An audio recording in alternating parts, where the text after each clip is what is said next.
ये भी फरमा दीजिए कि जो शराब के इजाज़तनामे हैं वो कहा जाता है कि पाकिस्तान में गैर मुस्लिमों के लिए है, तो इसमें फिर अगर बिल्कुल इसे मनसूख कर दिया जाएगा तो फिर गैर मुस्लिम जाहिर सी बात है वो भी तो फिर शिकवा गुनाह होंगे कि हम तो अपने मज़हब के मुताबिक या अपनी जिस तरह भी उनका जो उनके अकायद हैं उसके मुताबिक हम क्या करें, तो इसका क्या हाल है फिर?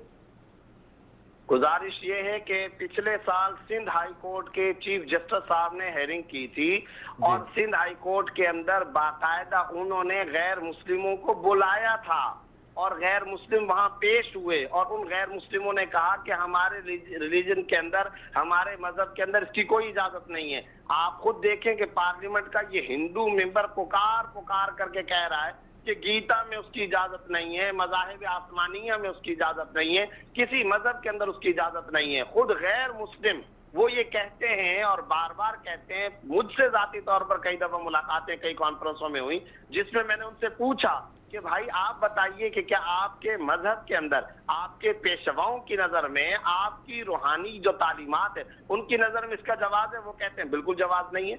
और वो तो खुद शिकवा करना है कि हम पर इसका खाम में वबाल और इल्जाम थोपा जाता है। और फिर आप देखें कराची की सड़कों पर सूरत हाल क्या है।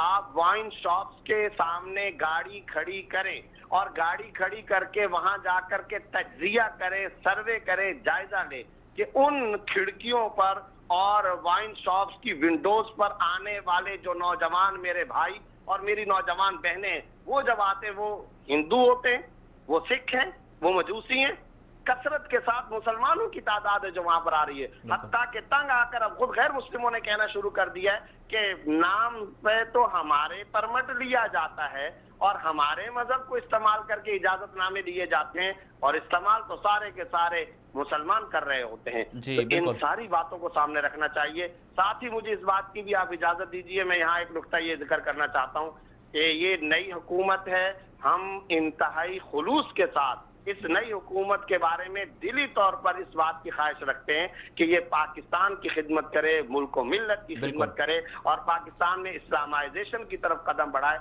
लेकिन यहाँ के जो फवाद चौधरी साहब वजीर इत्तलाआत हैं, उनका रात को आपने कमेंट सुन लिया, उन्होंने दोहल ये कहा है कि जनाब पाबंदी लगाने की तो जरूरत नहीं है और पाबंदी लगाओ तो भी कोई नहीं, जो पीने वाला होगा वो पिएगा। तो फिर तो सवाल ये पैदा होता है कि आप चोरी पर भी पाबंदी न लगाएं, जिसने चोरी करनी होगी कर लेगा, बदकारी पर भी न लगाएं, जिसने बदकारी करनी होगी कर ले, कत्ल पर भी पाबंदी न लगाएं, जिसने कत्ल करना होगा कर ले, आप मनी लॉन्ड्रिंग पर भी ना, किसी भी जुर्म पर ना करें, क्योंकि जिसने करना होगा तो वो तो करेगा। आज तक कोई मुकन्निना का फर्द इस अंदाज में भी सोच सकता है? क्या ये भी कोई माइंडसेट है? क्या ये भी कोई सोच का तर्ज और अंदाज है? अंदाजा लगाइए किस तरह की बात की जाती है। तो मैं ये समझता हूँ काबिल मजम्मत है ये वतीरा और इंतहाई मजमूम तरीका है।